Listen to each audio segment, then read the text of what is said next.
할아버지 고향 준시 목사, 아버지 고향 용지 목사, 작은아버지 양치호 목사, 뒤를 따라 3대째 목회를 이어가는 양진호 목사입니다. 제가 사실은 3주 전부터 아주 정말 죽도록 아팠어요. 죽도록. 근데 이 생구를 먹고 장염에 걸린지도 모르고 감기 몸살인 줄 알고요. 계속 사다가 그 몸살약 먹고 그랬는데 안 나. 그래서 점점 나중에 다 죽어갈 때 병원을 갔더니 장염이라고 하더라고요.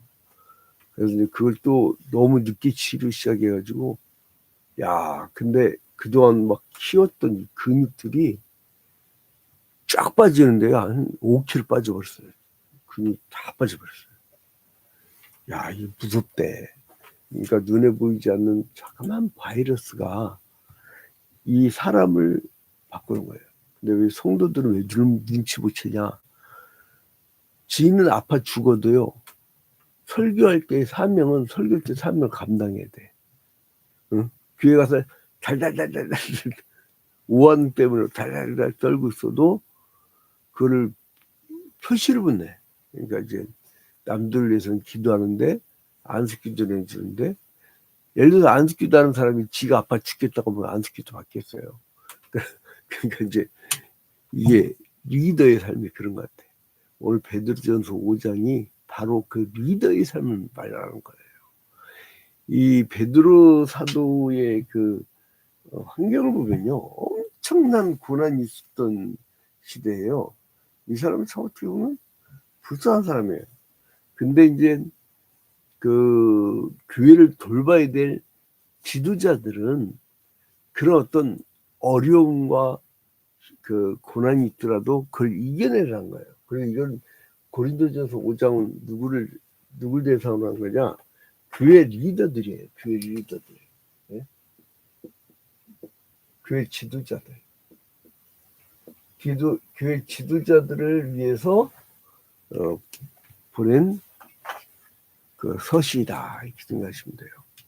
자, 그러면 여기 1절에 보니까 너희 중 장로들에게 권하노니 나는 함께 장로단 차요 그리스도의 고난의 증인이요 나타날 영광에 참여할 자니라. 이 그 베드로가 그 장로들을 먼저 다 집어요. 그죠? 교회 지도자 중에. 왜 그러죠? 장로는 그 당시의 장로는요, 그 나중에 갈라지는 가르치는 장로와 치리하는 장로 그 전의 시대예요. 이 장로가요, 그 하나였어요, 하나. 프레스비테리언이라고 하죠. 이게 이제 쭉 나눠요. 그러니까 이 당시에는 엘더 얘기했어요, 엘더. 이 장로들이 나중에는 이제 역사가 흘러가잖아요. 교회사를 연구하다 보면 이 사람들이 감독과 장로를 이렇게 나눠져요. 근데 이 감독이 나중에 목사가 되는 거죠. 그것이 이제 나중에 어느 교파 같은 경우는 그냥 감독제로 그대로 이어져요. 그래서 그냥 감독이라고 불러주는 그런 교파도 있습니다. 근데 여기에 보니까 장로들을 먼저 얘기하는 게 뭐냐면 그리스도 고난의 증인이 되기 때문에 그래요. 실제로 이 당시에 장로된 자들은요, 뽑히면 죽어요. 진짜 십자가 정신 아니면 뽑히지 않아요. 그러니까 그리고 또 한 교회 여러분들 그 장로님들 봐봐요. 일단은 오랜 세월. 그래서 이제 베니스 장로의 합동교장 같은 경우는 헌법상 35세 이상 된 자로서 5년 이상 무흠히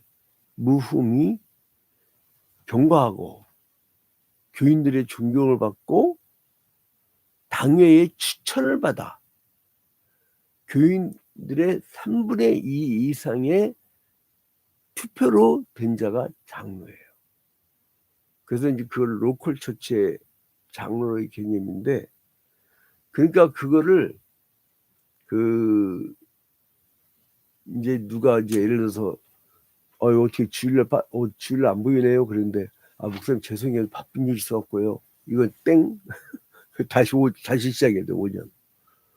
그러니까 그 법칙대로 하지 않으면요. 난 정말 요즘에 충격받은 게 뭐냐면, 저 사람은 성도인가? 이 정도의 인간성인데, 그리고 또 뭐 수요일날 같이 지 마음대로 다니고 막 이러는데, 희한해. 어느 날 장로 한 수씩 한다고 좀 와서 축하해달라는 거야. 축하해달라는 용어도 잘못됐지만은, 야, 그거 참 희한하대. 한국교회 이 현상을 난 뭘로 봐야 될지 모르겠어요. 법대로 하면 여러분 장로 될 사람 별로 없어요. 예? 법대로 하면. 근데 여기서 뭐냐면, 그 십자가를 베드로는 알아. 베드로는 예수님과 함께 공생의 3년 반을 같이 생활했죠. 그리고 예수님이 잡힐 때 동산에 함께 있었죠. 그리고 대제사장의 뜰에도 뒤따라갔었어요. 그죠? 그 앞에서 불 쬐고 있다가 예수 3번 부인했지만은, 응? 십자가의 고난을 직접 목격했던 사람이에요. 제가 이제 사도행전 3장 15절을 보니까요. 사도행전 3장 15절을 보니까,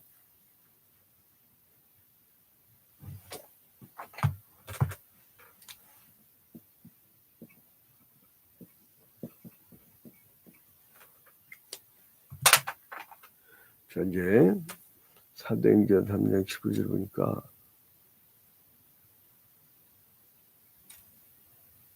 어떤 모습이 나온 거니?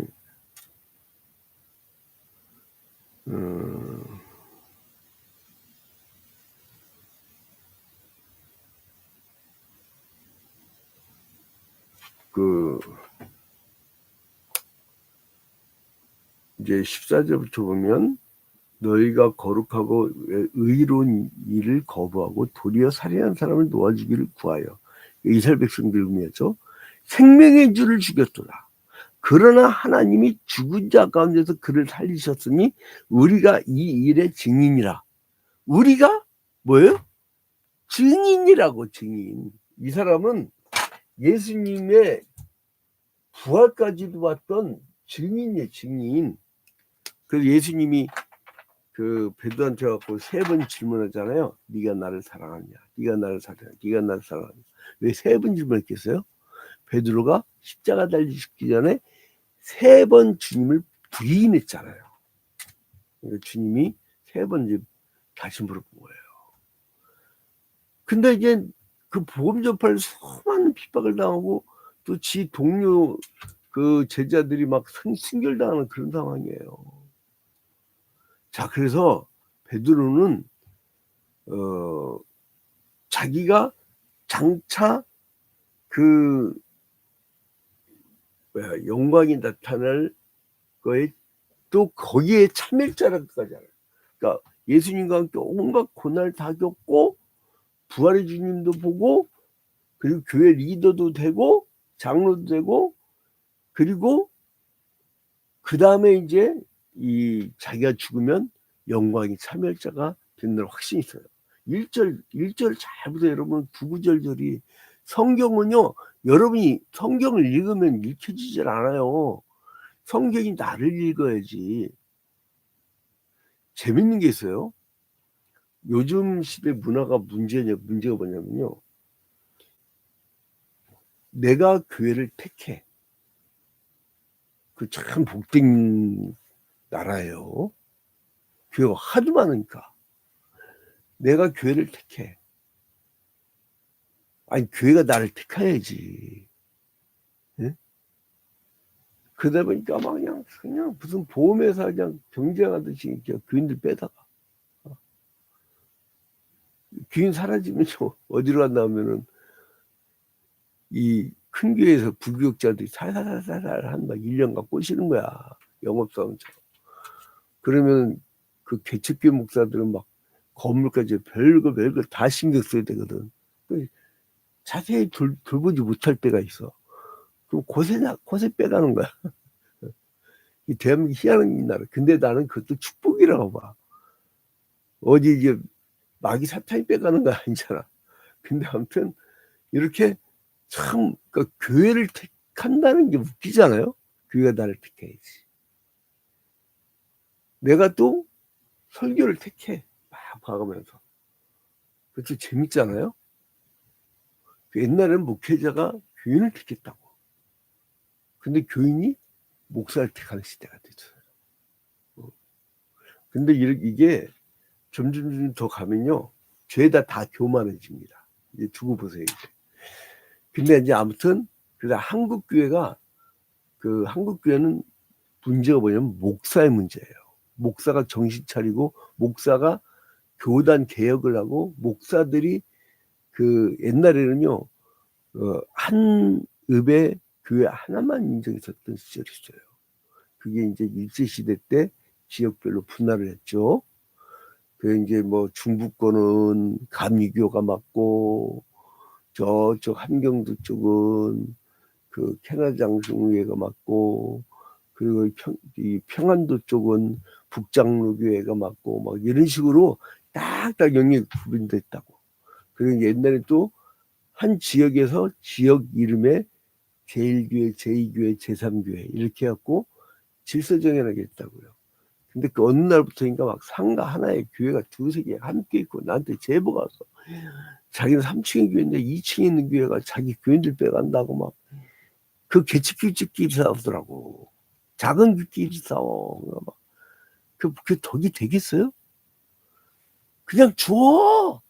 하나님이 주는 자에게 복이 있다고 했어. 어? 그 여러분 있잖아요. 자꾸 줘버리다 하면요. 뭐가 있냐면 참 주님이 채우는 느낌이 있어요. 더 좋은 사람 온다니까. 그 사람들 데리고 있으면 안 돼. 안 모이던 사람들이고 안 하는 사람들이야. 주님이 더 좋은 사람 채워주는 거예요. 그래서 베드로는 자신이 장차 나타날 영광의 참여자라고 말하면서 그리스도의 고난과 함께 그리스도의 영광을 증거하고 있어요. 9절 1절만 봐봐요. 너희 중 장로들에게 권하니 나는 함께 장로된 자요. 그리스도의 고난의 증인이요. 나타날 영광에 참여할 자니라. 그러면 이 장로들, 오늘날의 목사와 장로를 의미합니다. 어떤 자세를 해야 되느냐? 2절에 보니까 너희 중에 있는 하나님의 약물을 치되 억지로 하지 말고 하나님 뜻을 따라 자원함으로 하며 억지로 하지 말라는 거예요. 막 그냥 예배 들으세요. 막 왜 안 와요? 내가 이제 우리 선배교회를 나왔더니 굉장히 부흥되더라고요. 그러니까 목사님이 주일날 딱 예배 마치자마자 월요일까지 딱 하나 다 전하는 거야. 근데 이제 그 중에 한 절반은 그 교회하고 맞질 않아. 그래서 막 떠나고 싶은데 그냥 구역장 오지 목사님 오지 막 관리를 철저히 하더라고.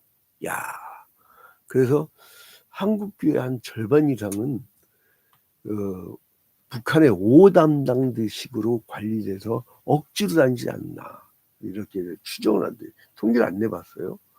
그러니까 자원함으로 즐겁게 하세요. 하기 싫으면 나 하기 싫어 이렇게 표현을 하세요. 나는 이렇게 예를 들어서 찬양이가 얼마 줬습니까? 나는 기도 시간이 너무 좋거든. 막 진짜 막 주중에 막 못했던 막 통성기도 젠틀하게 하다 보니까 못했던 막 통성기를 막 그냥 부르짖으세요. 너무 좋아. 근데 이제 막 끄는데 싫대. 그럼 알았어. 이렇게 갖다 내면 되는 거야. 왜냐면 성령이 없으면요 성령의 일을 못해요. 불이 붙어야 돼. 그래서 이제 뭐냐면 또 그 다음에 더러운 이득을 위하여 하지 말고 기꺼이 하며. 자, 3절 중요합니다. 맡은 자들에게 주장하는 자들이 하지 말고 양무리의 본이 되라. 주장은 누가 하는 거예요? 내가 하는 거예요. 우리는 어떤 일을 하는 사람들이에요? 하나님의 일을 하는 사람들이에요. 그러면 사람한테 하나님이 시키는 게 있단 말이에요. 그러면 종들이 이거를 전달하는 자들이에요. 근데 지가 주장을 해버려. 어? 자기가 주장을 해버려. 그럼 어떻게 된 거예요? 하나님의 일이 안 돼. 그러니까 뭐냐면 그냥 하나님 시킨 일을 내가 따라하면서 내가 순종하는 마음으로 하면서 본이 되면 돼. 그러면 그 모습 보고 따라오는 거예요. 그래서 3절 잡아요. 맡은 자들에게 주장하는 자세를 하지 말고 양무리의 본이 되라. 이 방법은요. 지금 교회 장로들뿐만 아니라 교회 중직들 그리고 또 세상 나가면 세상의 기업의 리더들 그 사람들한테도 통하는 말씀입니다. 자, 그래서 이거는 왜 그러냐면은 내가 뭘 하려고 내가 영광 받고 내가 뭘 하려고 근데 이건 뭐냐면 그냥 종이야. 하나님 시킨 걸 그대로 따라하니까. 근데 결과가 좋습니다, 여러분. 결과 좋아요. 이런 사람들은 결과 좋다고. 4절 봐봐요. 그리하면 목자장이 나타나실 때에 시들지 않냐는 영광의 관을 얻으리라. 여러분, 이 세상에서 올림픽 월기관을 탈 때 얼마나 기분 좋겠습니까? 그런데 그거는 나중에 썩는다는 거예요. 월계관이란 거는 나중에 썩잖아요. 근데 우리 주님이 주시는 건 뭐예요? 금멸유관이래.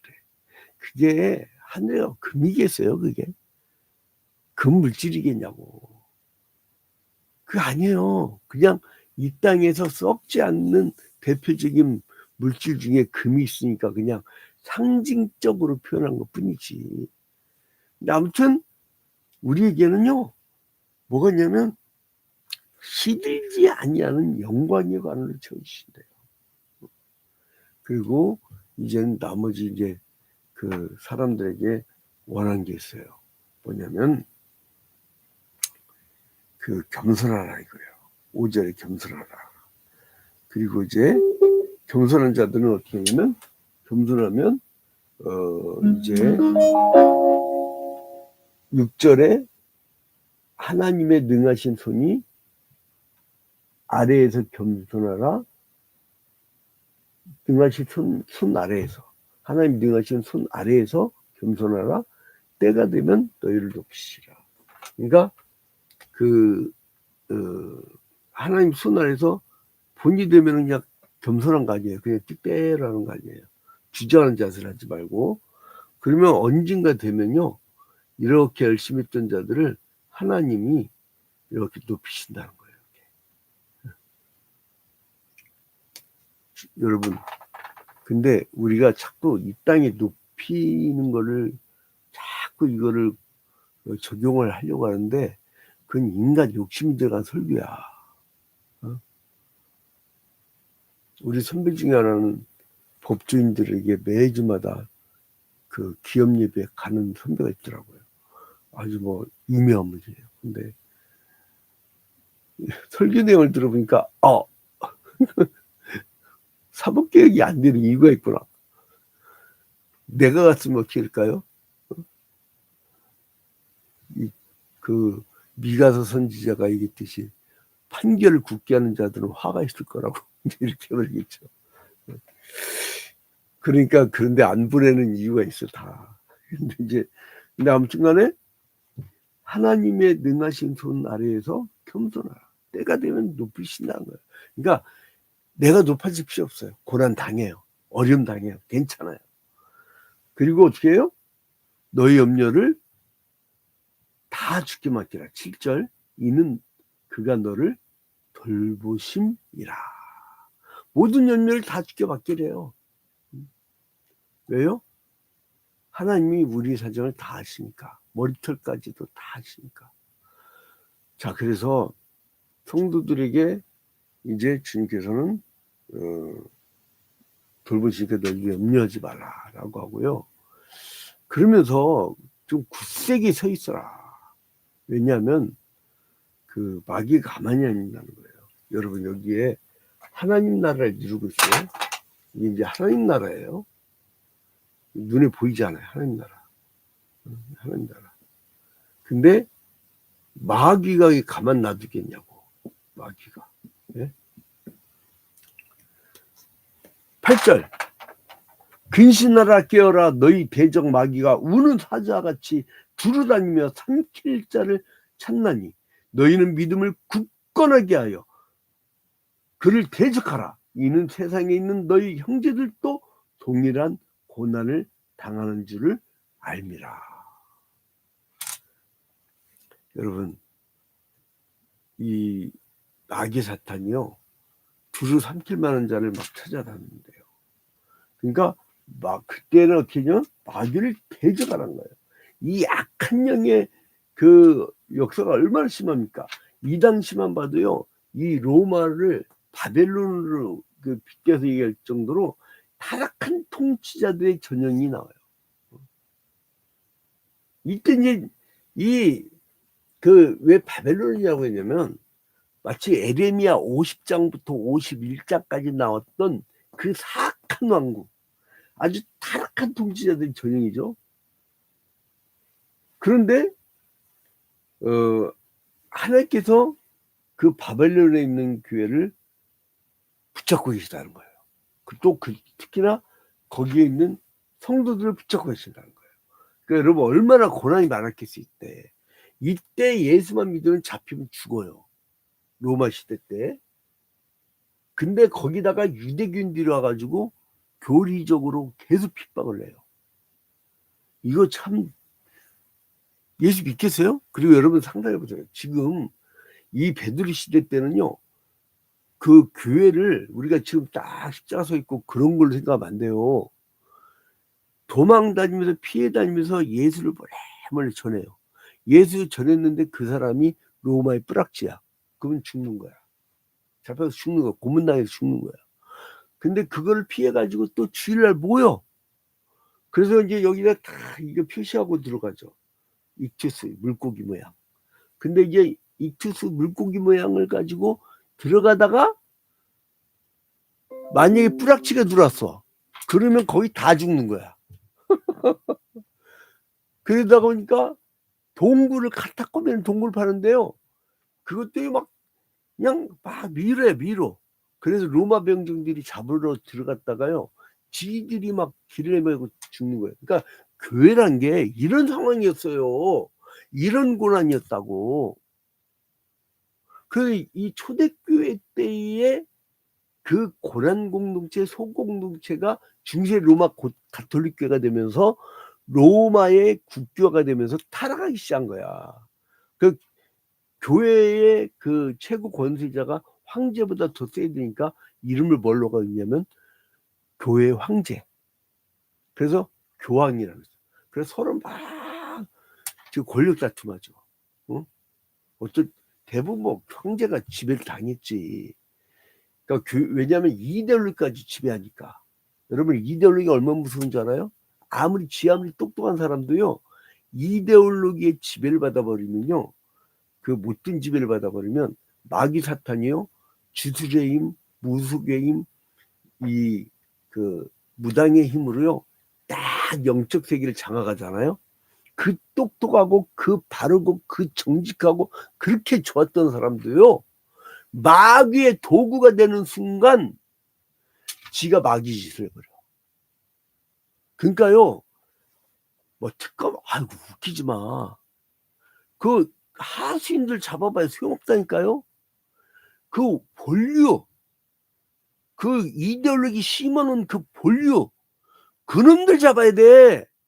그거 못 잡으면 또 다음에 또 그짓합니다. 근데 아무튼 다른 왕이 통치 아래 살아가는 하나님의 백성들은 굉장히 핍박받는 소수였어요. 근데 예수님도 소수였어요. 그 오늘날도 여러분 있잖아요. 좁은 문이에요. 성경이 어디 안 가. 좁은 문으로 들어가라고 했잖아요. 그죠? 고난을 받으라고 했지 고난을 피하라고 안 했어. 고난을 받으세요. 어려운 길을 가세요. 그래야 여러분에게 면류관이 있습니다. 여러분 오늘도 여러분에게 고난이 기다립니다. 그걸 잘 이겨내시고 다 같이 영광의 면류관을 다 같이 얻는 우리 성도들이 되기를 주님의 이름으로 축원드립니다.